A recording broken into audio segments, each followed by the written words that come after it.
Okay, now we are ready. Thank you again, Javier. We are here in the Hacker House Costa Rica 2025 with the teams that are participating in the Celestia Mammothon. And we have 6 teams from Costa Rica, and we have 1 team that is working with Gelato. So it's really nice, really fun to have you. Thank you for your time. And we would love to know a little bit first about you, yourself, and how you ended up building and working on Gelato, and then a little bit about Gelato, of course. And the team here has some questions for you. So please let us know a little bit about you first. Sure. First, thanks for having me here and for inviting Gelato, and thanks for building with Gelato. So about me, it's not actually much, a lot to say. I'm leading the DevRel team in Gelato. I joined the Web3 community 3 years ago, and actually because I wanted to have a remote job. So I started learning Solidity. I started participating in hackathons like you're doing. I started creating content, and one of the founders of Gelato thought that the content I was creating was interesting for them and contacted me. So after having worked in different companies and in different industries, the Web3 is actually the industry where the founders are more close to the developers, to the outside. So actually, it's an opportunity. If you show your skills, if you invest your time, is a lot of times is rewarded. So I can only encourage you to continue building and participating in hackathons and learning. So that is my history in Gelato, how I joined Gelato. Previously, I did 1,000 different things. As you can see, I'm a little bit older. So I started in the Web3 space with 50 years. So between 24 years old when I finished my studies and 50 years old, then a lot of things happened, but I'm not going to bother you with all of this. So, and regarding Gelato, we started building applications to help the developers. At the beginning, we started doing contract automation, so that if you have like some recurring tasks that you don't want to be always pushing, sending transactions, or you don't want to have your own server, then you could delegate this to us. That was our first service. Our second service was Relay. We wanted to provide gasless transactions to our for the developers, so the users can have a much better UX. The third service that we created, it was a kind of extension of the smart contract automation, but with off-chain compatibility. It means that we have a script that can be run off-chain, a TypeScript, and this custom logic that you will write in your code will decide whether you want to send transactions on chain or not. So it's a kind of extension of the previously smart contract automation. The fourth service, it is VRF, meaning that we have randomness, and that is the core services that we have for developers building applications. Then 1 year ago, we started with RaaS, meaning that we are creating for the developers that want to have their own chain, we are creating their chain, and we call them rollups because in most of the cases, they have a settlement layer where this chain has to batch and validate the batches. So, and recently in December, we launched ABC, which is our own stack, and it's not a rollup in the sense that it doesn't have a settlement layer, but it's a modular layer 1 with Celestia as the data availability and consensus layer. So it's a L1, but with the security of outsourced to Celestia. So that's why we are here, because this is a Celestia hackathon, and we have presented some ideas about what you could do, but for sure you can create whatever you want. So I don't know how you want to structure this. I can go more in detail about how to run the VRF or Relay or Web3 functions from Gelato, or you can ask questions or whatever. Tell me how. I could talk 3 hours without stopping about Gelato. we can see the passion. Thank you, Javier, for that amazing introduction. You have built a really cool package of products. I really love this off-chain tool that you were mentioning and the gasless also. I mean, if we want to onboard the next billion to Web3, that's the type of tool we need. So thank you for that. I think the team has a couple of questions. We could start with that, and then you can maybe go deeper, starting with the question. What do you think? Yeah, sure. Sounds good? Yeah. All right. Hello there. My name is Jose. I'm part of the video NFT DEX platform. It's a little bit long title, but yes. Our project is. Come up with a shorter name. We have a shorter name. We have a shorter name. We have a name, but we don't think that it represents exactly what we're trying to build. So we are iterating over the name itself. But just so you know, that's the project.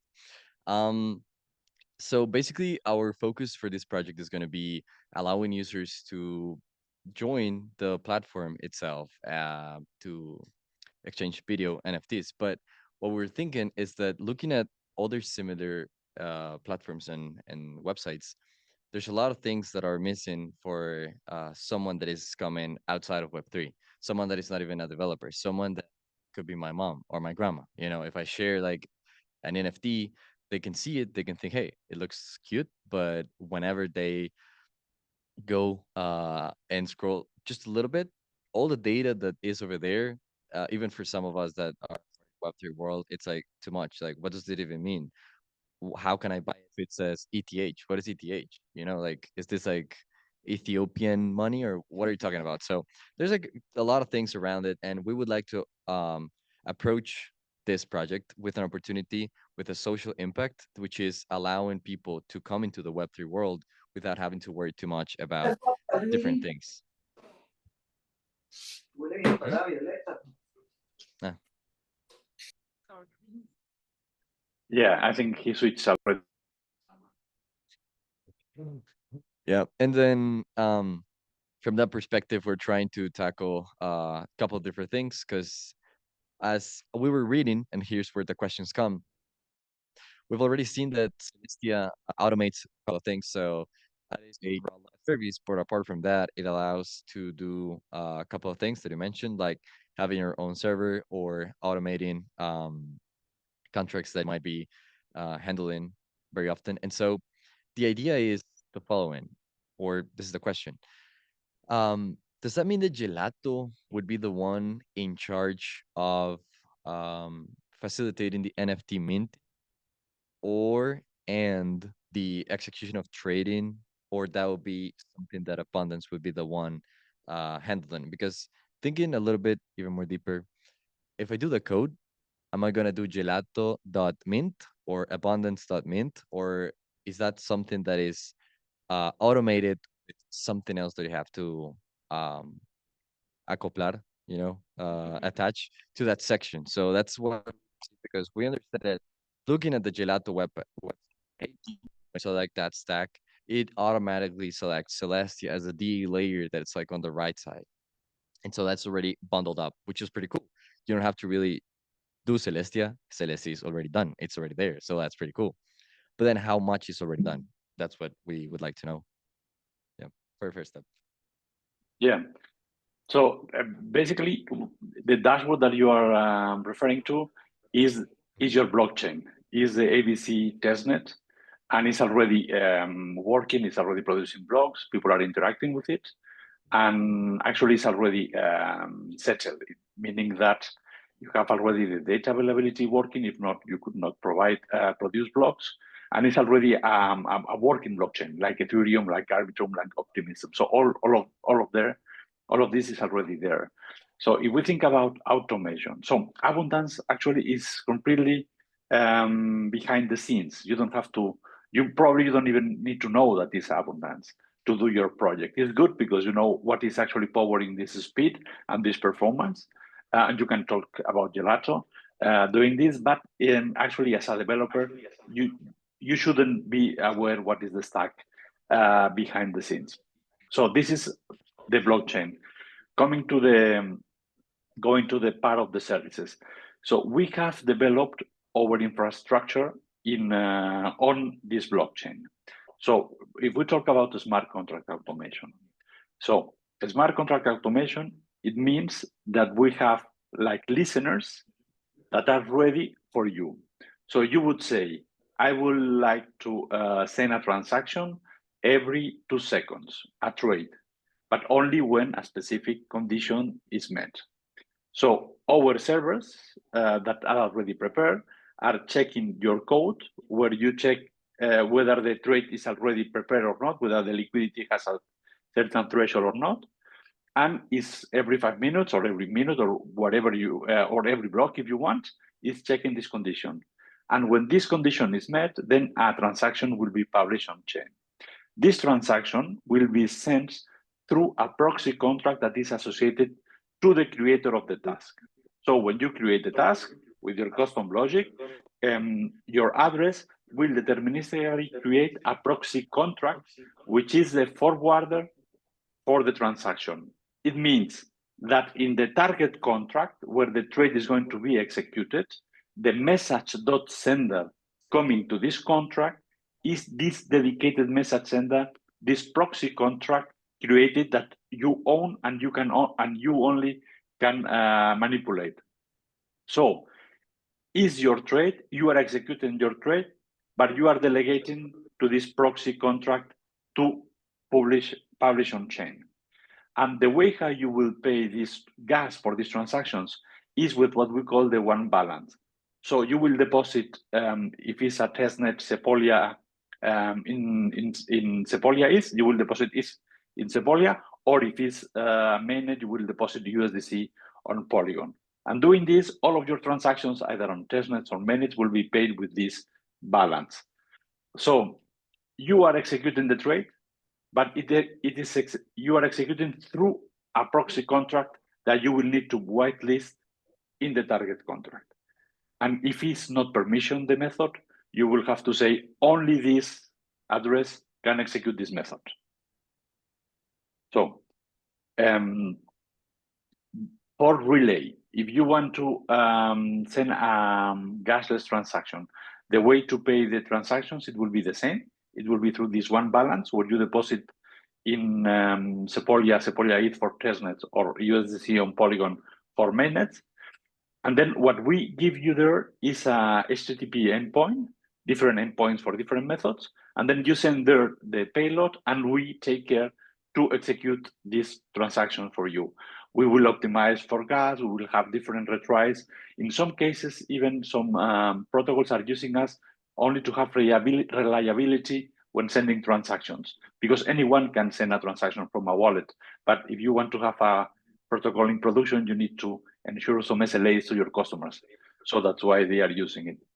So a summary from your question, I don't know if I understood it properly, but the smart contract automation, it will be executed from a proxy contract that you own, that you will have to whitelist in the target contract. Okay, pretty cool. That's pretty cool.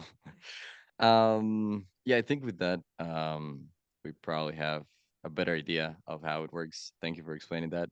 It also brings up the clarity that abundance is like the blockchain, the L1 that we're gonna use, but we're not gonna be precisely like modifying things. So we're just gonna deal with Gelato, and Gelato is gonna be the one in charge of all of that, basically. That's really cool. And then Correct. just the second question is what specific technical considerations should we take into account integrating Gelato into the process of sending critical data?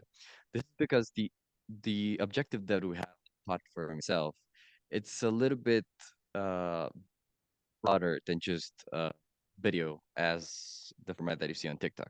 We were thinking about a couple of ideas that we have to implement um, a mechanism that would make users stay, that would allow them to scroll through the videos, but would also um, put them in a position where they might be wanting to buy the video NFT because there's something else. So we might not go very in depth into that idea, but we're just thinking if there would be video that might be 2K quality or quality, or if it would be like something else, um, should we consider something extra? Because the Mammothon says time to go bigger, right? Celestia allows data availability.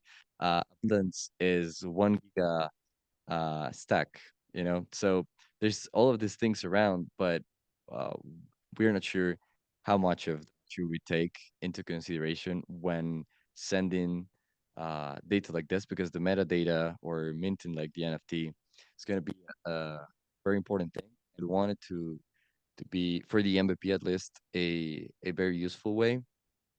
um, but if there's like the chance for us to uh, do even more, then we would like to try it out. But if you think that there could be a couple of issues that might take more time, then we would like to know your perspective onto that. Yeah. So it's true that when you talk about ABC stack, that together with Celestia, we achieve this gigagas compared to, for instance, what these days is Arbitrum or Optimism is about 0.8 mega or 1 mega, point 0.5, or maybe some other rollups, 2 megas is clearly another order of magnitude. But what we are talking there about gigagas, we are talking about the power that you have for sending transactions. It means how the rollups, how a rollup work. You have your blockchain, and your blockchain is producing blocks.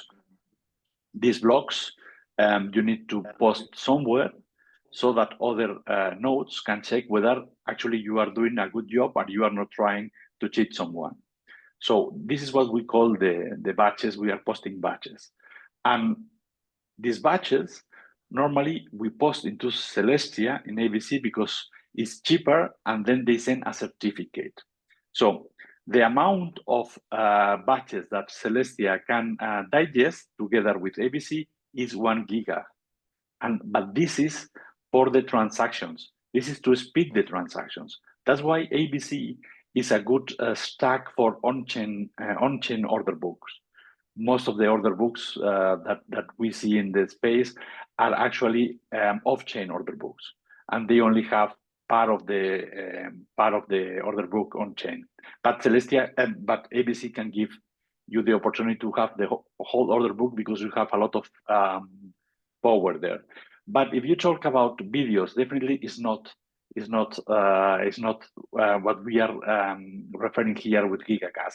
The videos should use another platform to store the videos, to upload, to download, because if not, it doesn't make any sense to store this data in the blockchain. Although it's very cheap, it will collapse the system for the videos, and actually you have much better storage systems like IPFS. So all right, yeah, so We were making the joke that if we wanted to hack Celestia, that would be a good way to do it. DDoS. So, okay, all right. So that makes sense, because then that means that the video NFT DEX platform would be able to do a lot of transactions. Then that's what you mean by gigagast. exactly, Okay, so there could be like thousands of users, which is very useful, because that's exactly our purpose, to allow our grandma to send the video to our aunt, then to the family, and then like a lot of people in the project itself, which I think is the approach that we want to have with this project, which is allowing the user to come into the video, but also be able to like buy it, because there's the thing that we're gonna implement. We're not gonna into detail with that, but the mechanism that we're gonna do is gonna allow the platform to be a DEX platform, but we're also gonna try to bring people close to the platform, so that there's like more people around, and then even open up an opportunity to make such a platform a way to show what Web3 is to other people that might not be interested, or that we could implement different sections where we explain like what is ETH, what does this mean, and trying to have like a more concise way of showing it. For the MVP, it might not be possible, but having like two different versions, like one with more information, one with a light one, that could be very important for a platform like this, because the dex section it's very common, but what we want to do is bring it a step closer to something bigger. So, yep. So that makes Yeah, sense. A lot of transactions would be great with Abundance and Celestia. So that uh, fits and matches a lot with what we have in mind. So thank you. yeah, even the block finality is like 50. You can produce blocks every 50 milliseconds, which is incredible. So it's the closest thing to a Web2 application like YouTube, at least the infrastructure behind. So maybe it's actually if you have to wait always 12 seconds to execute a transaction like in Ethereum, so probably it's not appropriate, because with 3 videos and 3 transactions, you will be waiting there, and the users will bounce to another application. But ABC give the opportunity to start thinking about this kind of volumes.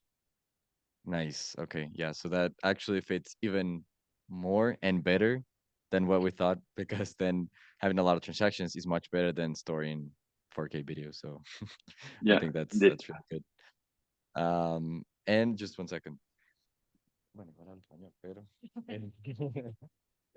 no, que él quería enseñarnos unos ejemplos ya como en code. Entonces, claro, claro. Okay, so we have another question from the people that is online. Gonzalo, give us a second for that. We wanted to ask you first. I mean, the team. You said that you have people that you can show. That would be awesome for them to have that. And also, I was wondering, apart from what the team already mentioned, is there anything in Gelato that you will be super thrilled that they use, that they explore, anything different that they could integrate to the project that will excite the team behind Gelato? Let us know. Yes. The difference between the classical rollups and these modular L1 rollups is that we don't have this enshrined bridge. It means that we don't have a settlement layer like Arbitrum or Optimism has with Ethereum. So the main importance of bringing interoperability to these rollups is to have bridges. So create a bridge with the help of Hyperlane for different things. For maybe in the case that you have video NFTs, that maybe you can port the NFTs from Arbitrum or Optimism. That will be a sick feature. So seeing an implementation of Hyperlane, for instance, is something which the team will be delighted to see. It's not easy, it's not trivial, but only the smart people, I know. we are here. If not, anyone could do it, no? We are here, that's why. But no, it's pretty cool. So I just implemented like months ago an implementation with Hyperlink, and I know it's not easy, but it's gonna be kind of cool to implement Hyperlink using Gelato in Yeah, our video that will be decks. sick. Yeah, that would be sick. Well, I don't know if is a chance the match with the MVP, but it will be like for the next step, very good. Or we can see like examples about it, but it's pretty cool. And we wanted to ask you about you have like resources about it or something like could be very useful to know like an example documentation about it. Just realize to get an example of it and don't implement all in the base and ground. You mean from our services globally? For the Yeah. automation relate, yeah, of course. So let me share my screen, and we will first talk about the concepts that, for instance, you need to understand when sending relay transactions. Let me share my screen. I have it here.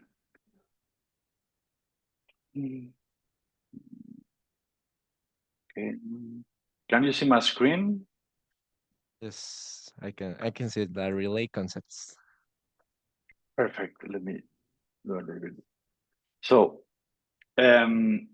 probably one of the main features that you would like to offer your users is to have gasless transactions, meaning that you want to sponsor the gas of your users, or maybe you want to help them because normally when you come to a new chain like ABC, users don't have native token. So maybe they have ERC, they have USDC, they have USDT, but they don't have the native token. So you want that they interact with the chain, sending transactions without the need to have the native token. So for these specific use cases, you will use Relay. So, and if we think about how a user sends a transaction, this is our user. This is like the bare bones of Web3. You send a transaction, you have a smart contract. And then the message.send is the wallet of the user, and then it can send a message.value, which is in the wallet of the user. So nothing fancy here, very, very easy. So what happens when we relay a transaction? So the user actually doesn't interact directly with the blockchain. Send an HTTP to the Gelato relay, and the Gelato relay push the transaction on chain through a Gelato relay contract to the smart contract that is the target contract, which was this one when the users send the transaction directly. So what happened here? So the message.sender is not the user. The message.sender is this contract because it's the last contract before the target contract. And of course, the Gelato backend cannot attach value because it doesn't have value from the user. So you cannot attach value to this transaction. So these are two limitations. The message.sender is the Gelato relay contract, and you cannot send value. And how the user is paying this? How the user is paying these transactions, because we, Gelato, we love the developers, but we cannot afford to pay all of the transactions that the developers are doing. So let's have a look how we can solve these two issues. First, how can we know who is sending the transaction, how we can authenticate the user, and how the user can pay for these transactions. So how the transactions are paid? We have two options. One is the user is sending the transaction to our backends. And here we have this off-chain balance that I've explained at the beginning. This is an accounting where you can deposit funds on Polygon or Sepolia, depending on testnet or mainnet, and then it will pay for all of the transaction. It's very efficient because we read the transaction receipt and extract there the transaction fee. So we know exactly how much it costed. The second one is in your target contract. When the method is executed, you transfer the fee to a specific contract that we will give you, that it will be encoded in the payload. Actually, we'll encode the fees and the fee collector, which is this address of Gelato, in the call data. So inheriting a contract inheriting some methods in this target contract, you will have to transfer the fee to Gelato to pay for the transaction. The difference here is that this fee amount that we attach in the call data, we can only estimate here. We don't have the transaction receipt where we can read the transaction fee. So we have to estimate. So it's a... sorry. So it's like a limitation that too. Well, it's not a limitation in the sense that it's less efficient, because probably you will be overpaying 5 or 10% that we here think that we put to cover some peak in the gas price.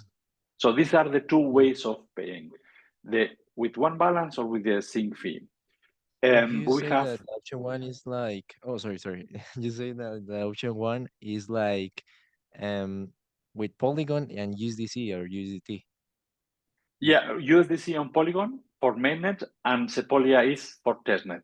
In the case for ABC, you will have to deposit Sepolia is on Sepolia, and it will pay for all of the rate transactions on ABC testnet.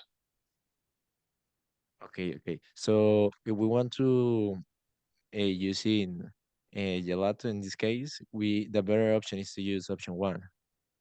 It's actually, If we want to get a better balance and the user don't get to pay a lot of fees or a lot of other things in the transaction itself and he deposit in that contract.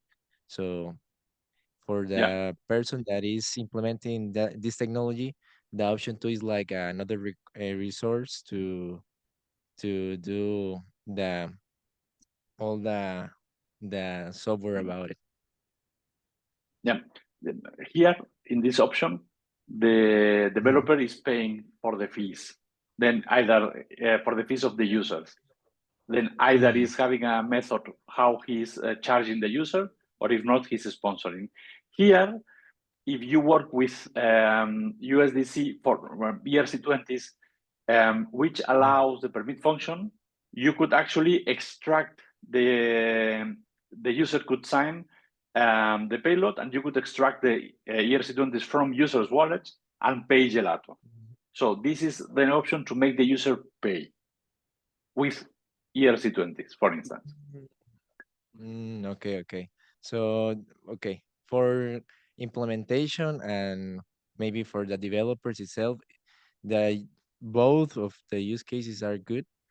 The first one, the thing that I understand with the two options is the first one is like if I have a sponsor, the developers pay about it, and the option two is like the user need to pay, and well, it's a win to win in both cases. Yeah, the user can pay, or or also the developer, whatever he wants. He can deposit the tokens also in the contract.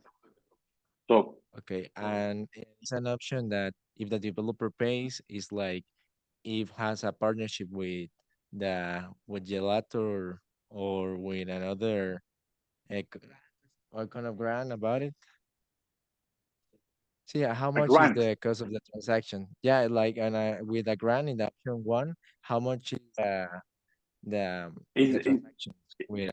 is the is the normal cost of the transaction that you will pay when you send the transaction on chain, plus a premium fee, which is normally 10%, 20%, depending on the chain. But it's the normal cost of the transaction, because here you are sending a transaction on chain, and then this transaction is costing something. So it's this cost times 10%. Okay, and how is the like the minimum with every chain, or it depends? Is Really? the cost of the transaction. Only you have to have in your one balance enough Mm. Sepolia is to pay for the transaction. If the transaction Mm. costed 0.003 is, then you need to have 0.003 is. If not, you cannot pay for the transaction. Okay, okay. Depends of the blockchain that I'm using. So Yeah. okay. Okay, pretty So the clear. second So no, no, it's pretty the clear. second Thank you. the second point, which is interesting, is also how can we authenticate the user? What we discussed at the beginning. The message.sender is not the user itself, is the contract of Gelato, this here. But we have the so-called ERC2771 to the rescue. Mhm. What is doing the ERC2771? The ERC2771 allows you to sign off-chain the transaction, so the user will interact with the MetaMask, but not to send the transaction. He doesn't need to have native token on the wallet, only to sign the payload. So on the backend, Gelato check whether the signature is correct, the code, the signature associated to the payload, and check whether the signature is legit. And in this case, attach the address of the user to the payload. And in the smart contract, we implement also one method, and we decode the original user. So meaning that implementing the ERC2771, we let the user sign the payload, and then we can extract the original user on chain. And we know that is this user because the signature was valid. So this is the way how without this user having native token, he can send a transaction on chain, and we know that this is the user. Okay, nice. And which technology did it use? Is the same Sorry? with Gelato? No, which technology did the technology, the software? Yeah, The the backend is the same as Gelato. The only thing that here is different is that we are using the ERC2771, which it means that the signature is verified off chain, and then we attach the call data that we will extract in the target contract. So here, the target contract needs to the code extract the last 20 bytes of the payload, and this will be the user wallet. So, okay. so putting these two things together, the way to authenticate the user and how you can pay for the transactions, then you can use Relay for any of the use cases that you may need. Okay. Thank you. It's very clear that this is the better example for it. Right now, I need like to study more and implement it in the code for the DEX. But thank you for the explanation about it. Do you have everything recorded, right? Yeah, everything is recorded. Thank you. Yeah, no worries. That was, so now we can please go. go ahead. Go ahead. Please go. You have more. You have more in your presentation. Right? Yes, well, as I said, I could talk. Yeah, this is the relay. I would like now to talk about Web3 functions, actually. Okay, so I will share the example. the code. Yeah. Yes. I don't know if it's this one. Yes. So now, actually, when I was looking at one presentation, I will be happier because. Excuse me. Can you make it like zoom in? Yeah, I'm trying, but the thing is that with the now, perfect. Wait. Okay. It's okay? Yeah, it's okay. It's okay. Okay. So now, actually, when I was always looking at workshops and presentations, that was the best part when I could see some code, because sometimes it's much easier to understand as to talk only words. So what are the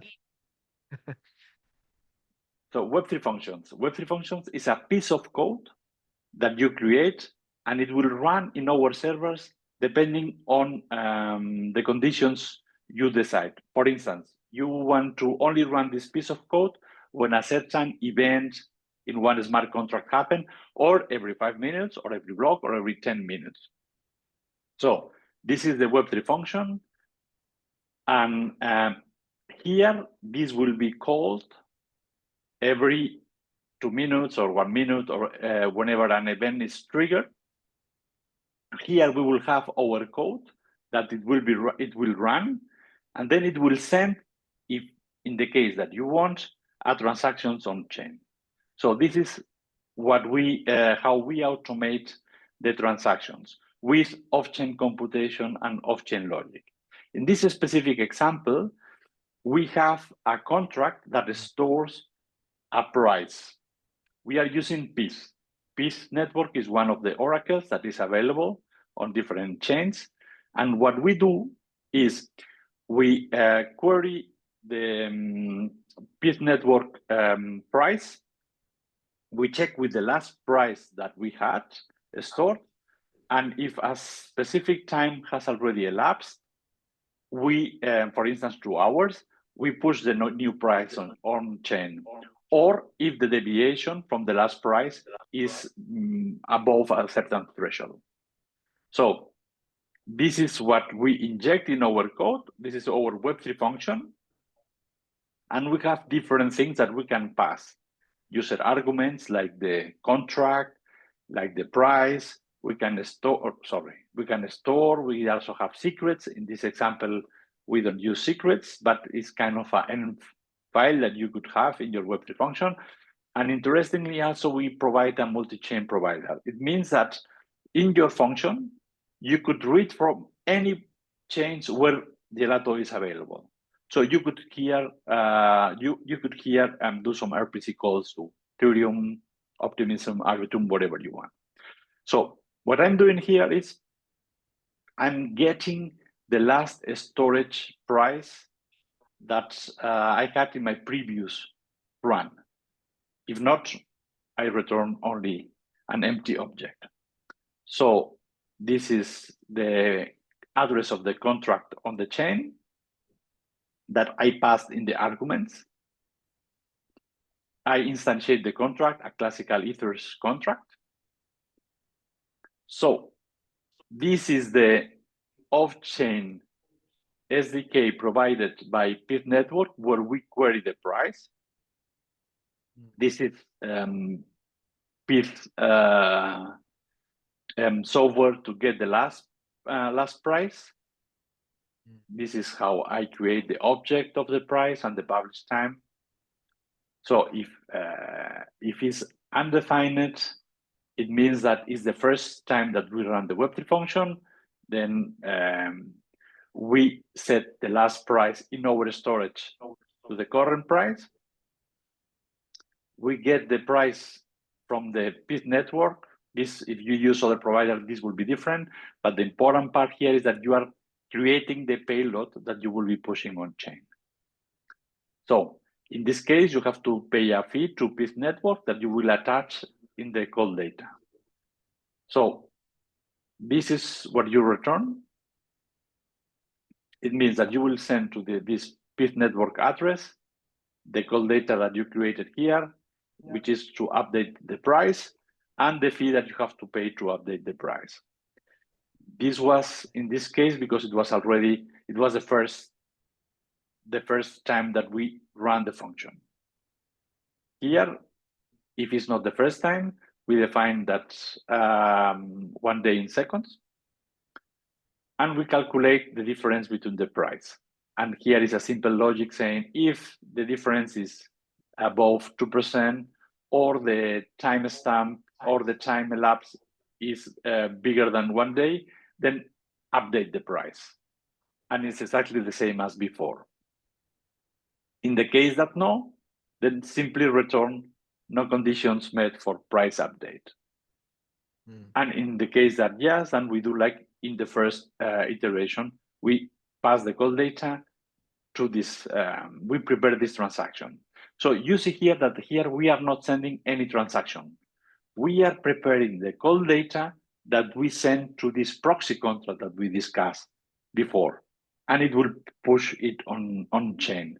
So with these simple lines of code, 30 lines of code, but most of them are the same, you can create actually an Oracle updater on chain, or using an Oracle provider like PIF Network. So if we have a look what we do with this is our code. So this is our code is here. We have it locally. Then we need somewhere to connect with the Gelato servers. So the Gelato servers know that they have to run this code. We will do this creating an IPFS hash of your code, and then passing this IPFS hash to Gelato. So here I have this method prepare, which is part of the SDK, and we will deploy, and this is the CID, the IPFS hash, which contains the code that we have seen. So later we will see how we create with this IPFS hash in the Gelato app, the Web3 functions. But before, I wanted to show how we do the test, because it's actually very important. We see a lot of developers that, because it's very easy to go to the UI, then they go to the UI and they create the Web3 functions, but every time that they have changes, they need to go back. And actually you can test locally very easily. So if we do, for instance, yarn test, which is this where this is actually only the path plus the chain ID. This was Blast Sepolia. So you will see, exactly, you will see what we receive. Well, the normal logs. This is the arguments that we have given. The smart contract address, the price ID. This is what we require when querying the price on the PITS network. This is the last price. And here is telling us, yeah, actually, we need to update the price. That's why we return can exec equals true. That tell Gelato that he should execute. And this is the transaction. This is the smart contract address that should be the same as here. And this is the call data that we have created in within the code. And these are some stats. So this is how you would test and deploy the code. So now, let me take the code, the IPFS, sorry.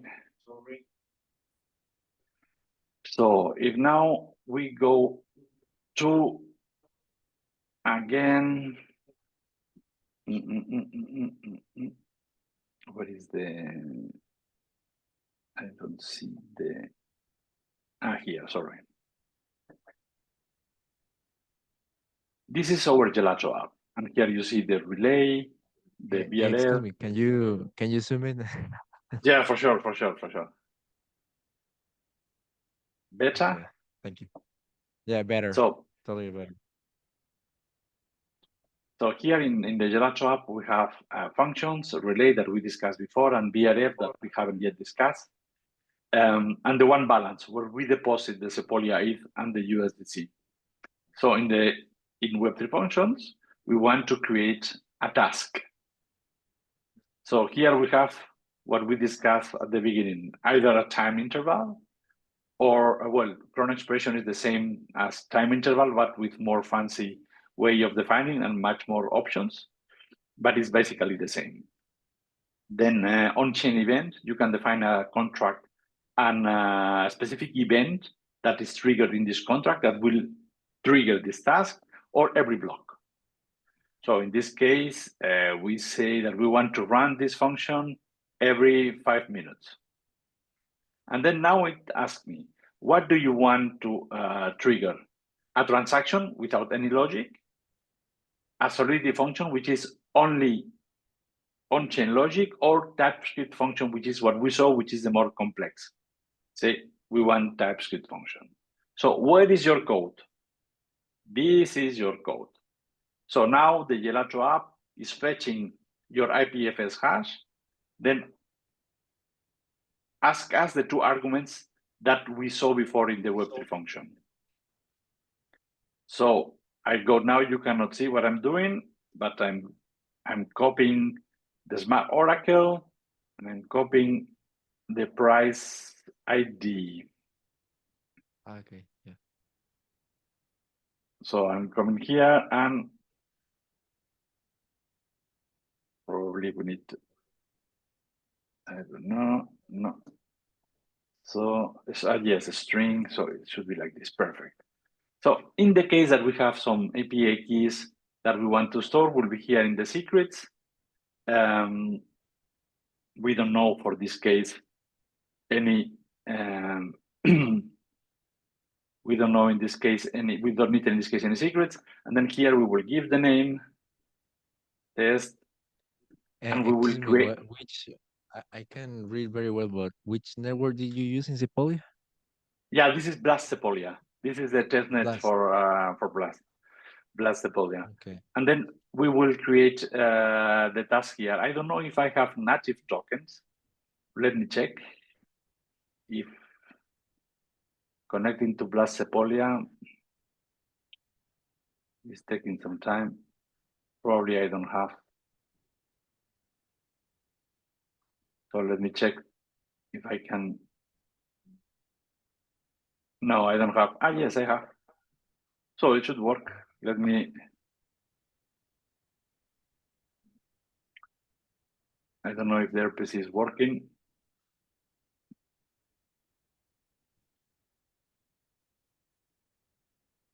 Let's see.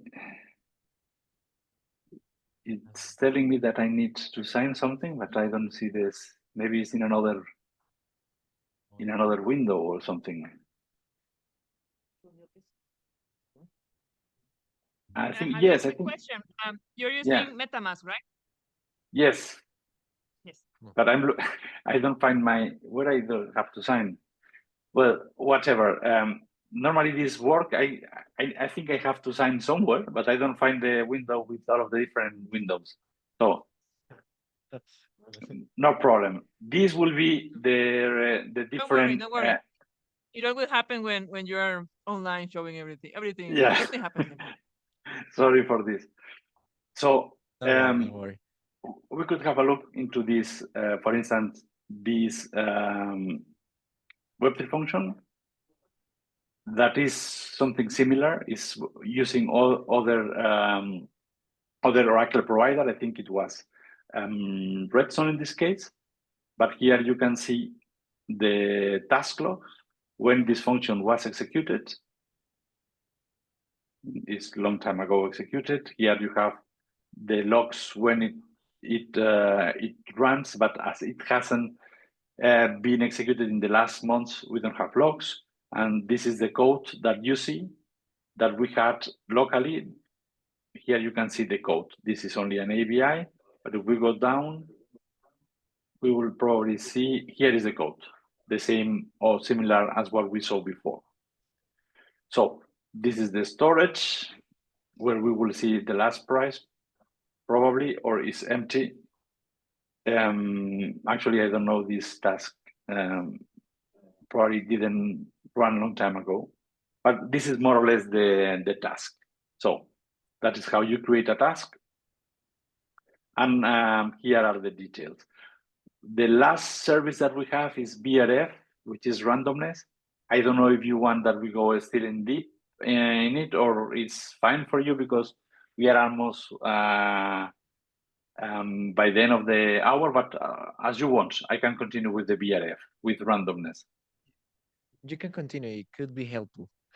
Right now for the MVP, I think we're not gonna use it, but I think it's good implementation that you can explain it. So Okay. go ahead. So yeah, sure. Before we go to VRF, here is where you will create an API key to send the relay that we saw before. It's very straightforward. You create an app in mainnet or testnet. Okay, yes. And then here you would decide on which network do you want your API key to work, if for a specific contract or for a specific contract and method. This is very easy. And then when you send the HTTP request, you attach the API key. And this is the randomness, where you create a BRF task. But let's go a little bit in detail about some concepts for BRF, like we did for relay. So randomness is one of the issues that we have on the blockchain, because whenever a transaction is published on chain, a miner knew the transaction before it was published. So it's very difficult when you have a lottery game, because a miner could always run this lottery 1,000 times and decide their number before it arrives on chain. So to have randomness is kind of difficult. So that's why there are different ways to do it. So we have partnered with the DRAN, which is an association which provides random numbers, Bacon random numbers, and we have created a specific implementation that uses a Web3 function, like we have seen before. So here our BRF is a Web3 function. So what this Web3 function does, a user wants a random number in a contract, then send a transaction to a consumer contract, and this contract emits an event, randomness requested. So the Web3 function, remember that we had 4 different triggers, and one of them was event trigger. So the Web3 function is listening to this event, and when this event happened, the VRF runs this Web3 function with this specific code, goes to the run, takes the random number, validate the random number, and then call fulfill randomness in this contract. So it's a 2-step process. Mm-hmm. Okay, what is, I don't know if, I don't know if you explain it, but what is the web, what is what, what is W3P BRF? Yeah, this is the What, Web3 function VRF. So this is our Web3 function. Because it's difficult for me to read it, so it's like, so yeah. Can you zoom it? Yeah, thank you. It's a specific implementation of the Web3 function that it has this code that actually you as user, you don't need to know this code. We have prepared it for you. You only need to tell where you want the randomness. So I request, well, if I'm a developer, I create a contract and everything. I create the event randomly request, and with that run Web3 BRF function, I call the fulfill randomness implementation. In the contract, correct. Okay. Correct. In the contract. So in this method, you receive the random number and you do whatever you want to do with this number. You do your custom logic, your lottery. We have a lot of NFTs that are working with us. YOLO games on Blast, they were using us massively for all of their games. We have NFT Treasure that is a protocol that they have kind of treasures, and when they open the treasure box, then the Gelato BRF is telling what kind of treasure you are receiving. So this is how. I'm sorry. And which blockchain did you use with this game of NFT Treasure? NFT Treasure, it was on Avalanche, but Avalanche, you can use Gelato BRF in any of the blockchains where we are. Almost, I think we are on 40 blockchains already. Also on ABC testnet. Also on ABC testnet. So this is how it works. We will see how we can create it afterwards. Something which is also important or good to understand is sometimes Chainlink was the first provider of randomness on chain.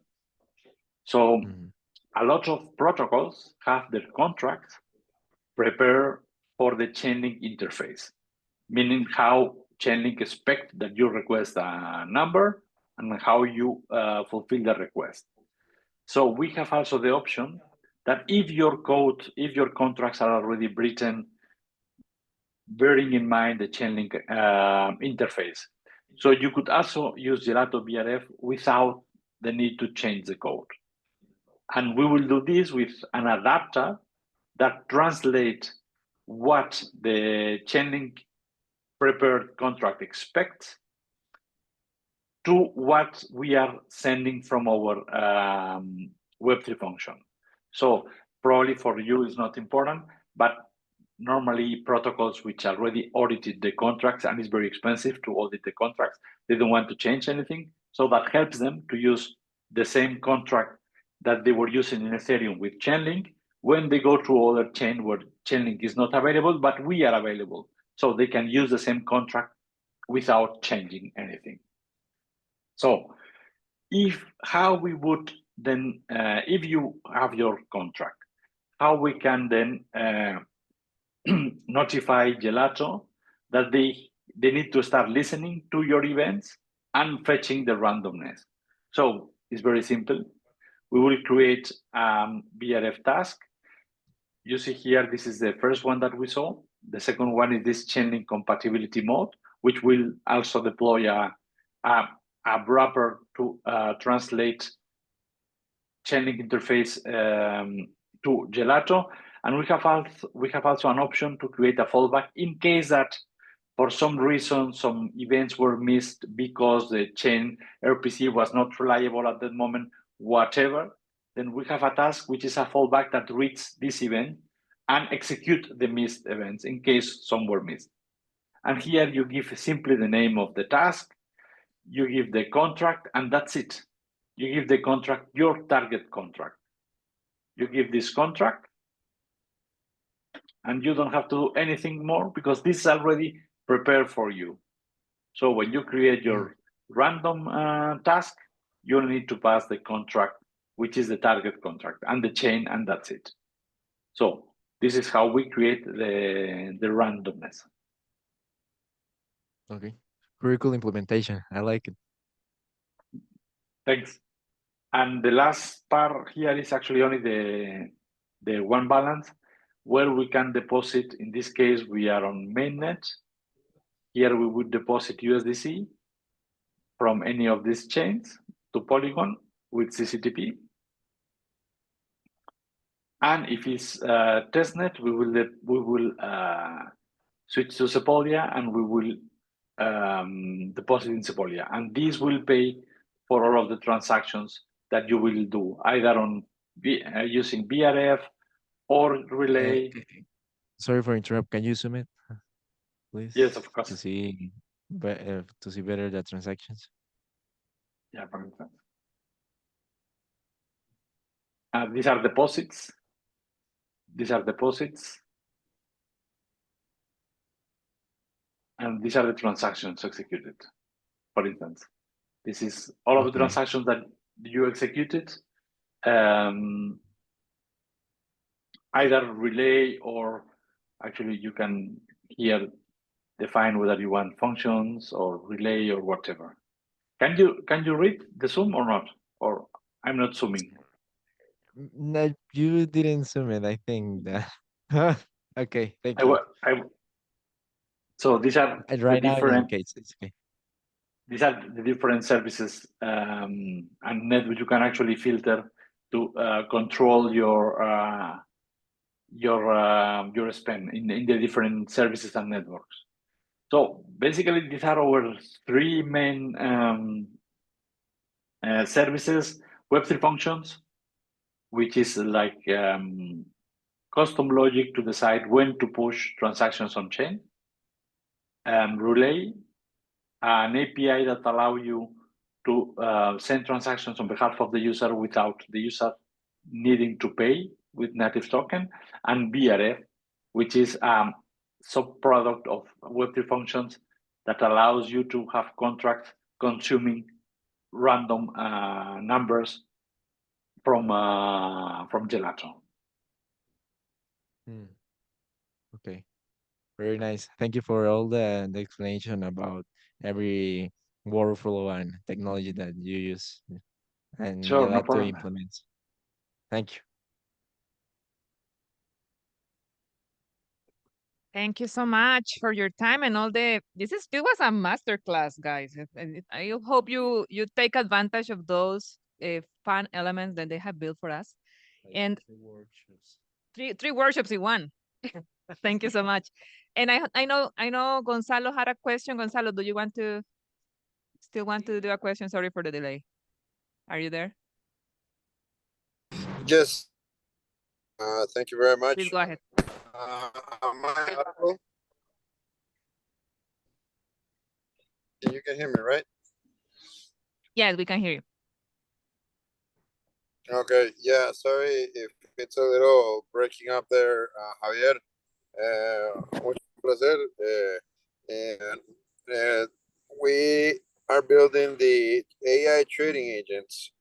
We had a question about the mock use, so we wanted to know to see out of the mock users. A meeting with Anuri, and Anuri told us we could build test users or mock users for the agents. Would you mind expanding on that? Gracias, Javier. The question was, I got that you had a meeting with Anirudh, which is part of my team, Anirudh, and he told you that you can build mock users. Yes, yes. In which context?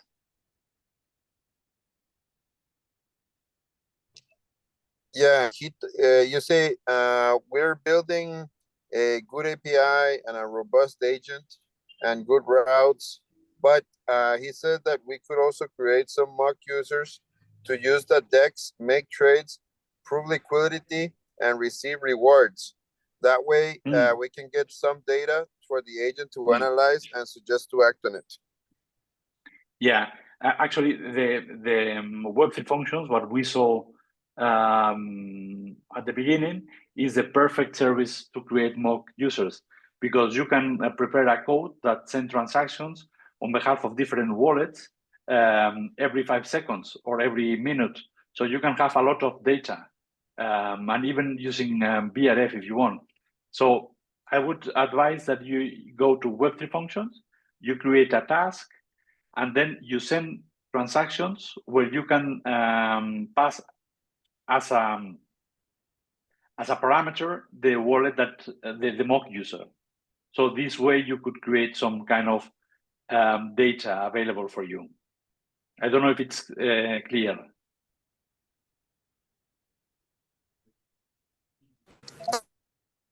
Sure, thank you, Javier. And I will let Javier know about this. Our Del Rel is our main guy. Javier, he's also in Spain, and he's helping us a lot. And he from that meeting from Anuri. So thank you very much, and I hope you have a really good day and night. Thank you, Gonzalo. Thank you, Gonzalo, for your question. Anyone else? Any other question? No? Ready? I mean, they have a lot of things to study and to process and to design and redesign. So thank you, Javier, for your time, for your knowledge, and for building Gelato with this cool tool for us. Woohoo! Thank you. Thank you. However, if you need some sessions Thank you. with the project when you have advanced, please don't hesitate to contact us, Anirudh or myself or Hitesh, which is another guy on my team. We will be actually very happy to support you. We all started like this, so Yes. thanks for building with Gelato. And that's what we said to them. They are going to be the cracks, the experts in 6 months from now, building cool stuff and teaching others. Exactly. Thank you so much. So this is the Hacker House Costa Rica 2025. This was Javier from Gelato and the teams in the Hacker House. Thank you, everyone. See you. Bye. Thank you. Gracias. Gracias. Hasta luego. Chao.